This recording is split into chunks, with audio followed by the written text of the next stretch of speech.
You may have heard about the cheap $2 molasses and yeast formula people use to bring earthworms into the soil. A bucket of water, a little molasses, a pinch of yeast, light foam on top, and the promise sounds simple. Pour it into the garden and worms start moving.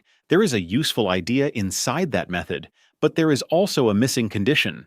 If you pour that foaming liquid onto dry, bare, compacted soil, the worms may not stay. In some gardens, they may not come near the surface at all. The liquid can dry sticky, attract insects, or feed a short burst of microbes that disappears before the soil has changed. So before mixing anything, look down. Lift the mulch in two places. Under one patch, the straw is dry. The soil is pale and tight. Water beads on top and runs sideways. A few feet away, the mulch is cool. Squeeze the soil, and it holds for a second before crumbling. You might even see small castings and tiny tunnels. That is the real difference. The question is not only how do you call worms in? The better question is why would worms stay? Earthworms do not live in a bed because the gardener wants them there. They stay where the soil gives them food, moisture, cover, oxygen, and enough quiet for their tunnels to survive. The bucket can help only if the ground is ready to receive it. Most gardeners try to solve tired soil by adding something. The plants look weak, so they buy fertilizer. The bed dries out, so they water more often.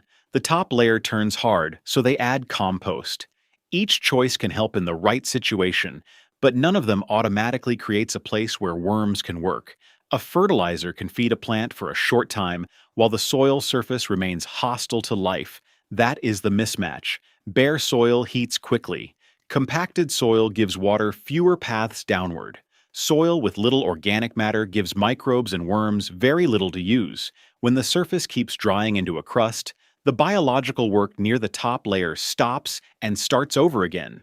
You can see it with water. Pour a little water on exposed, sealed soil. Watch whether it soaks in or runs sideways. Then pour the same amount under a patch of damp mulch where leaves have softened and compost crumbs are touching the soil. The difference is physical. One surface rejects water. The other has small gaps, fibers, crumbs, and channels where water can begin to move. That is why worms are such a useful sign. Not a perfect sign, not the only sign, but a useful one. If you lift the cover and find castings, tunnels, damp crumbs, and softened organic matter, the bed is showing you that the top layer is usable. If you lift the cover and find dry dust, the bed is telling you something else. Before you add the formula, fix the place where the formula is supposed to work. The useful part of the molasses and yeast idea is not that it commands worms. The useful part is that worms respond to biological activity. To understand that, lift a rotting leaf from a damp corner of the garden. Do not look at the top first. Turn it over. The underside tells the better story. You may see pale threads running across the surface. You may see darker patches where the leaf has started to collapse. A piece that used to crack between your fingers may now bend like wet paper. Those white threads are fungal growth moving through the material. They are part of the first stage of breakdown. That is the kitchen before the worms arrive. Before a worm can do much with a dry leaf, smaller organisms usually begin the work. Bacteria and fungi colonize damp organic matter. They soften edges, loosen fibers, and turn stiff material into something easier to feed on. The leaf is not finished compost yet. It is becoming part of a food pathway. Worms follow that pathway. They feed on decaying organic matter and on the microbes growing through it. As they move, they leave castings behind. Those castings are small dark crumbs of processed material. Their tunnels open tiny roots through the soil where air and water can move more easily than they could through a sealed crust. That is why worm activity matters. It is not a dramatic surface event. It is a change in structure, more pores, more crumbs, more contact between organic matter and mineral soil, more places for roots, water, and air to move. But the conditions have to be right. Worms need moisture, but not swampy soil. They need oxygen, so a sour, airless bed works against them. They need cover, because a hot exposed surface dries them out. They need organic matter, because clean mineral soil by itself is not much of a meal. They also need less disturbance, because deep digging can break apart the channels they are building. So if you want worms, do not start with the bucket. Start with the underside of the mulch. If that underside is dry, hot, and empty, the bucket is early. If that underside is damp, shaded, and beginning to soften, then a weak microbial input has something to support. Start with one small patch, not the whole garden, not every raised bed. Choose a corner you can check easily, the edge of an established vegetable bed, a strip beside a path, or a small area near perennials. 2 or 3 square feet is enough for a test. Do not begin with tender seedlings. Do not begin in a small container. Do not begin in soil that already smells sour or swampy. This method is for building a living surface, not for soaking weak roots. First, check moisture. Push a finger into the top inch of soil. If it is powder dry, water it lightly. Not soaked, damp. There is a difference. Damp soil gives microbes a starting point. Saturated soil pushes air out and can create the wrong smell. Next, cover the surface with clean organic material. Use what you have as long as it is safe for the bed. Compost gives crumbs and contact. Leaves give slow breakdown. Straw shades the surface. Aged wood chips give longer cover around perennials, berries, fruit trees, or bed edges. Plain cardboard can help, but only if the tape is removed, the surface is not glossy, and the sheet is soaked until it bends. Keep the principle simple. Cover, moisture, contact. Spread the material so the soil is no longer exposed. Around plant stems, leave a small breathing ring. Do not pack wet mulch tightly against tomatoes, peppers, young herbs, or perennial crowns. The soil surface needs cover. The stem still needs air. Water the patch lightly again after covering it.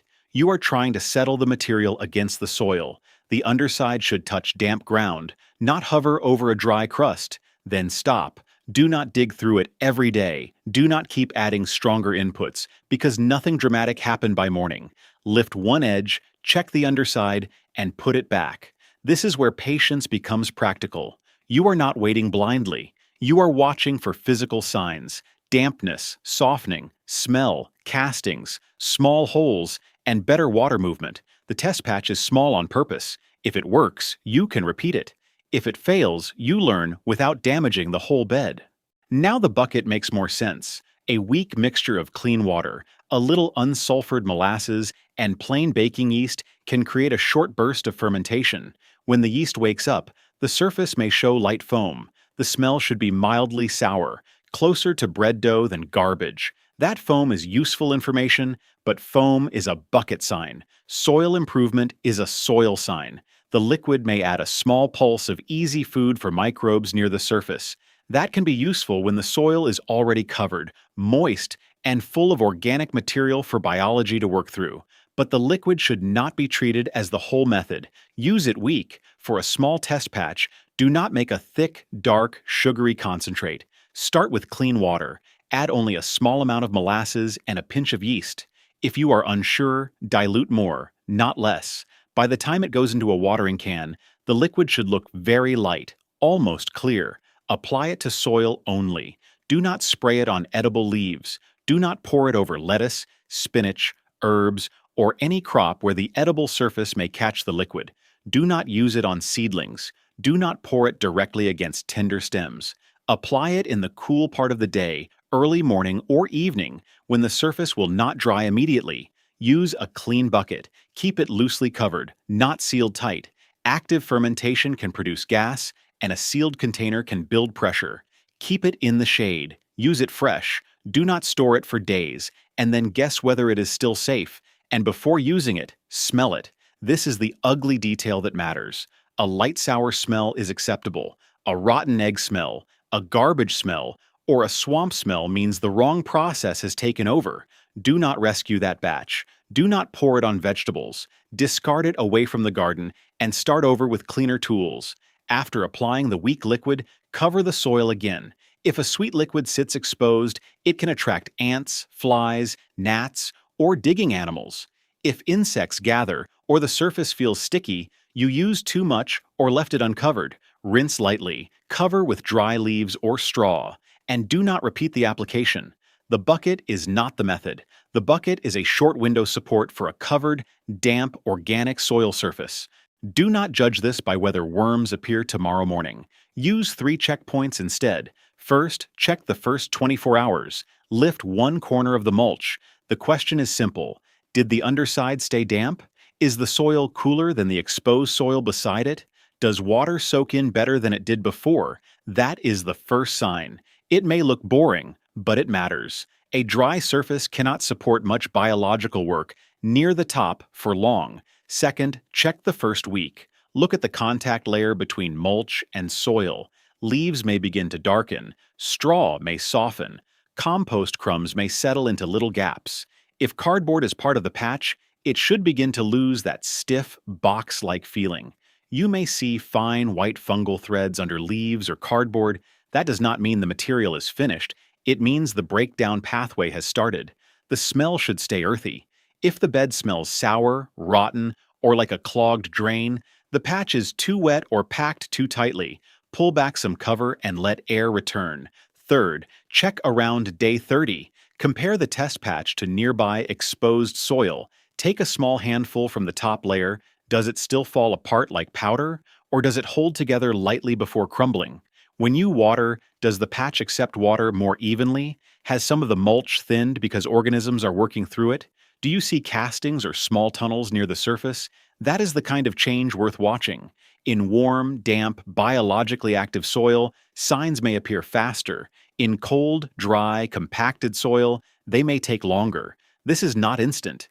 It depends on moisture, temperature, organic matter, and whether worms are already nearby.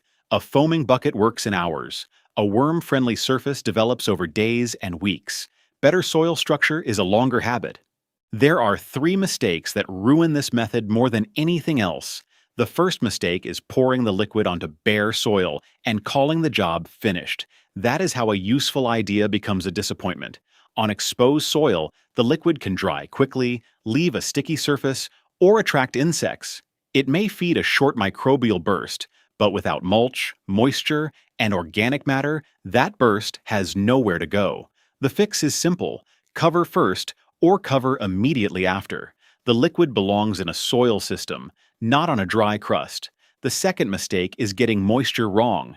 Too dry, and the patch stops working. The mulch may look thick from above, but underneath it can still be crisp. Pull back a corner in the afternoon. If the underside is dry and the soil below is powdery, water lightly and press the material back into contact. Too wet, and the patch loses oxygen. If it smells sour, rotten, or swampy, do not add more liquid. Pull the cover back, let air in, and allow the surface to correct. Worms need moisture, but they do not need an airless bed. Damp is the target. Not dry, not soaked. Damp.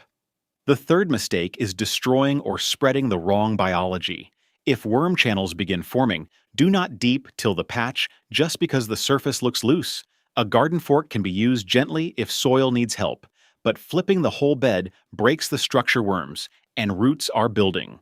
If the goal is worm habitat, disturbance has to become lighter over time. And in many parts of the United States, there is another caution. Not every worm is automatically a good sign. Invasive jumping worms can damage the surface layer by consuming leaf litter quickly and leaving loose, grainy castings that look like coffee grounds. Their movement is often more violent than ordinary earthworms. If you uncover a worm and it thrashes hard, flips, and moves almost like a small snake, slow down. Do not move that soil, compost, mulch, or plant material to another bed until you know what you are dealing with. Do not share plants with attached soil from that patch. Do not move suspect mulch into the compost pile. Do not spread the problem while trying to build fertility. A worm-friendly bed should support soil builders, not spread a soil problem. That is why observation comes before confidence. Look at the underside, smell the bucket, watch the water, check the castings, then decide what the bed needs next. Go back to the first patch, the dry one. The place where the mulch looked like cover from above, but underneath, the soil was still pale and tight. That patch does not need a stronger promise. It needs better conditions. Moisten it lightly. Add a clean layer of compost, chopped leaves, straw, plain soaked cardboard, or aged wood chips that fit the bed. Keep the material away from tender stems. Cover the surface completely. Check that the underside stays damp. If you use the foaming bucket, use it weak, fresh, and only as a small soil test. Then watch the patch. The first useful sign may be a cool underside, then a softened leaf, then a few white fungal threads, then a small casting, then a tunnel, then soil that no longer behaves like dust when you squeeze it. That is how a worm-friendly bed begins. Not from one dramatic pour, but from a surface that stays damp enough, fed enough, and quiet enough for life to keep working after you walk away. Try this on one small patch before you try it anywhere else. After a week, lift one edge and look underneath. If you find damp crumbs, softened leaves, castings, or even just better water movement, leave a comment with what changed. If it failed, comment with what you saw.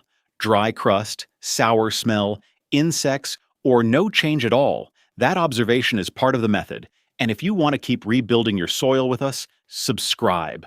The next time you see a foaming bucket online, remember this: foam belongs to the bucket. The real answer is under the mulch.